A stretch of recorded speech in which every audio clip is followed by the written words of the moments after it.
verses in the Holy Quran? Well, we have exact number of verses of the Holy Quran.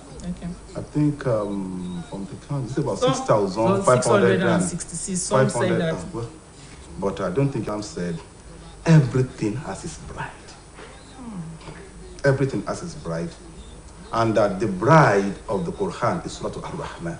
So if we look at it, we can say Ar-Rahman is actually the beauty of the Quran. Though call our attention, our mind, back to his favor upon us.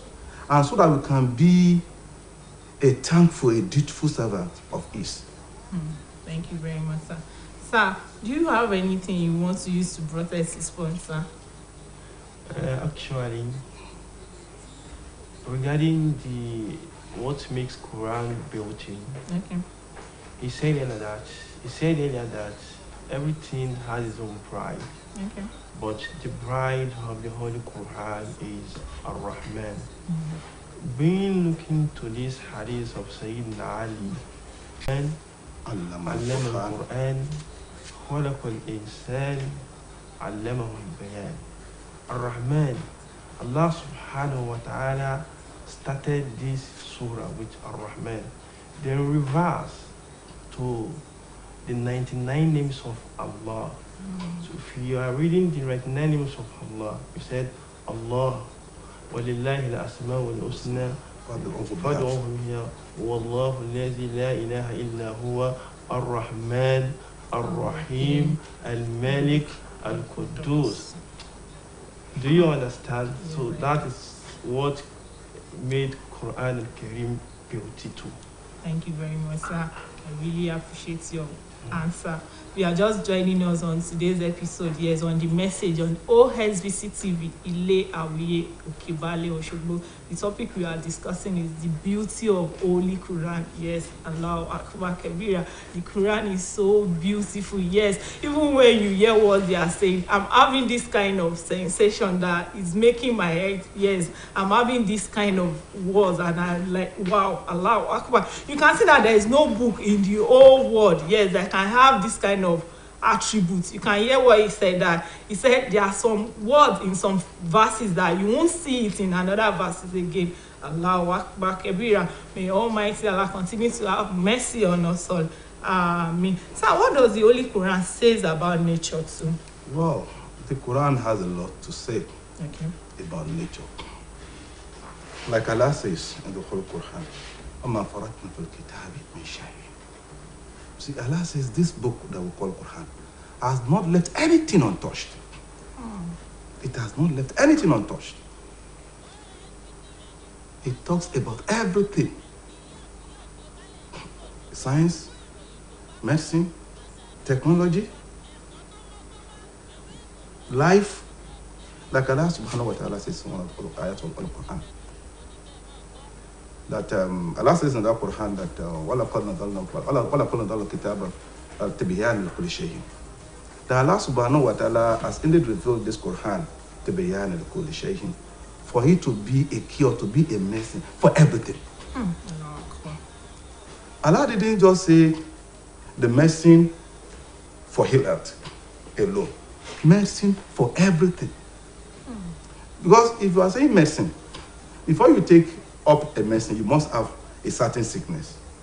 But when you are looking at it, and people are talking about medicine, we think, okay, it's only when somebody falls sick of malaria or typhoid, down with typhoid or cancer or whatever disease. No. The heart itself has its own disease. The Quran is a cure for the disease of the heart. Today, people are possessed by all form of jinn and whatsoever like that. Al-Quran is al-ilaj. Whether somebody performs zero on you will still use that some ayah of the Quran to actually exercise those jinn away from somebody. Yes. So he talks about everything. The nature, the technology. Go to Surah Al-Hadid. In Surah Al-Hadid, Allah talks about the formation of iron. And scientifically, in that particular verse, Allah says, we send down the iron from the heaven. And what is that supposed to mean? Is that iron itself is extraterrestrial component. It's not something that is formed on the surface of the earth itself. And science has proved that combine the whole energy of the world, the moon, the sun, whatever energy in the world, combine them together, they cannot form an atom of iron. So Allah subhanahu wa ta'ala is also confirming this is part of the nature. So the Quran talked largely on everything. Like I said, it left nothing untouched. Thank you very much, sir. Sir, we've discussed about the beauty of the Holy Quran. Which one is the heart of the Holy Quran, sir? The heart of the Holy Quran. Yes. Every verse has its own heart. Okay. And Surah to Yasin remains the heart of the Quran. Everything has its heart. That's what Rasulullah said. And so Surah to Yasin. Let me remind you about that hadith. Okay. Prophet Muhammad sallallahu alaihi wasallam, as he said earlier about the heart of the Holy Quran al-Karim. Prophet Muhammad sallallahu alaihi wasallam said, Quran ma'dubatullah wa surah Yasin lima qur'ala. That's the reason of calling Surah Yasin the heart of the Holy Quran. Maybe if you are seeking something from Allah, you don't need to go to Shongo or yeah, just open your Quran and revise Surah Yasin. That's the reason of calling Surah Yasin the heart of Al-Quran Karim. Thank you very much, sir. You are just joining us on today's episode on OSBC TV. Yes, the topic we are discussing is the beauty of Holy Quran, and we can hear, we can see, and we can even feel it how mighty the Holy Quran is. Yes, may Almighty Allah continue to have mercy on us. Yes, and may we be among the people that Almighty Allah are pleased with. Sir, can you tell us one of the beauty, like something that is, maybe I can say is hard to believe, hard for people to comprehend, that is in the Holy Quran? Where do we start from? Just cite examples, sir. Okay. Let me just quickly go here. Okay. I'll go to the work of this man, the great man, Ahmedidat. Okay. And I'm going to just have a brief recap Okay. of that his book, Okay. Al-Quran, Okay. the ultimate miracle.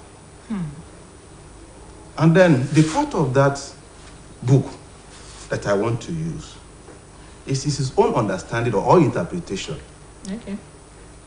of that first Surah Al-Mudaththir, where Allah subhanahu wa ta'ala says, Alayha Tis'atan Ashar. The overheat are 19.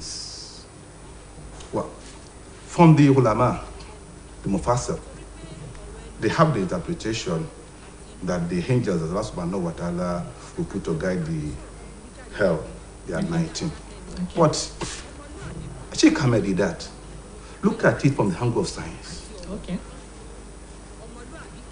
Because Allah subhanahu wa ta'ala has actually said, أَفَلَا تَدَبَّرُونَ الْقُرْآنَ وَلَوْ كَانَ مِنْ عِنْدِ غَيْرِ اللَّهِ لَوَجَدُوا فِيهِ اخْتِلَافًا كَثِيرًا. That, you see, Quran is not just a book that you just believe dogmatically. No, it's not that book. Okay. It's a book that challenges you. That, okay, don't just believe in me. Go through me, challenge me. Find for some act of discrepancies. Find something incoherent about the Quran. But that's what Allah said, that I did believe that this Quran is not from him and from another person than Allah subhanahu wa ta'ala. You will have found in the Quran several things that will contradict each other. Now, from that angle, since the Quran gave us that permission to actually scrutinize it, page by page, word for word, letter for letter. In that, Sheikh Ahmedidat now came and said, if you look at that Bismillahir Rahmanir Rahim, if you look at the letters, if you count the letters, you have 19. You have The letters 19. of Bismillah. Bismillahir Rahmanir Rahim. So beautiful. You can count it. First time I'm hearing. He said, if you count those letters, you'll find 19 letters. And he said, Aliyah Tis'ata Ashar. You find 19. And it never stopped at that. How many chapters of Holy Quran do we have? We have 114. You see, one thing that is so important about this 19 is the difficulty of working with that number 19. Now, it's a very difficult number to work with 19. Any other number is difficult to work with. Not to even talk about that even number 19 itself. Okay. You see, that particular thing, if you go on, is just also trying to emphasize the validity of the Quran. It's just to also emphasize the challenge that Allah subhanahu wa ta'ala posed to us in the Quran. كل إتمات والجن كل إتمات الجن والإنس على حياة مثل هذا القرآن لا يأتي بمثله ولو كان بعضهم لبعض ظهيرا. Allah says it's not possible. Let the mankind, let the jinn fold come together and say, we want to assist one another in replicating this Quran. Allah says they will never. Let them come together as a team. Let them brainstorm. Allah says they can never be able to do that. I made that now move forward. Say 114 divided by 90, you have 7. No reminder. And don't forget that in Surah Al-Tawbah, there is no Bismillahir Rahmanir Rahim. Wow. But Allah subhanahu wa ta'ala put that back in Surah Al-Nahl. Innahu min Sulaymana wa innahu Bismillahir Rahmanir Rahim. If you now look at that, Bismillahir Rahmanir Rahim now appears how many times? Now appears how many times? 114 times. Divided by 19, you have 17. That one completes one that missed in Surah to Tawbah. And what did not, it didn't stop at that. We have the opportunity. You can go and look for the book. It's on the internet. It now says, Allah says, Ar-Rahman. Okay, Ar-Rahman appear also in the Quran in number 114 times. Wow. Divided by 19, you have 7. And Ar-Rahim appeared 57 times. I mean, 36 times. If you take 114, I think you have 6 times. Ar-Rahman appeared 57 times.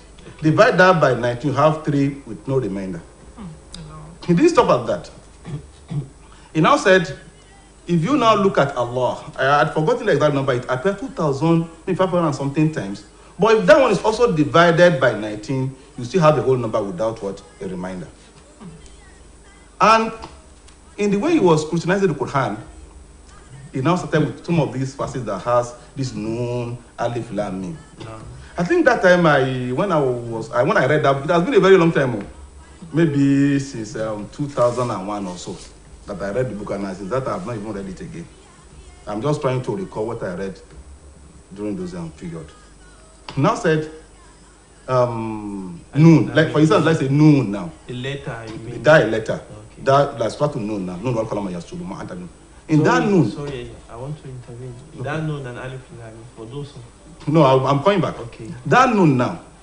Say in that verse now, if you now count the number of Noon that appears in Surah to Noon, and you divide it by 19, you have a whole number too without any reminder. And again, what goes to all those Kaf, How, Yaw, Ain, Sod? Allah says if you count the number in Kaf, How, Yaw, Ain, Sod, there are 5 letters, Abi. Yes. Abi. Now, if you now count the number of Kaf, How, Yaw, Ain, Sod in, let's say for instance, Surah to Maryam now. Okay. Because he also quoted Surah to Maryam in that his book. Kaf, Yaw, Ain, Sod. If you now count that, I get me now, and divide those alphabets now are now 5. Count those 5 numbers together. You count the number of Kaf, add with How, add with Yaw, add with all those things. Count them together. It will also give you something that is divisible by 19. He made mention of that. After he now did that, he now subjected it to a computer program to find out that could this Quran actually be reproduced? In fact, it got a very astonishing number.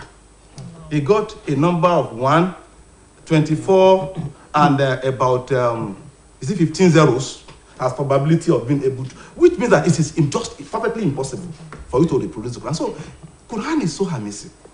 In whatever way you looked at it.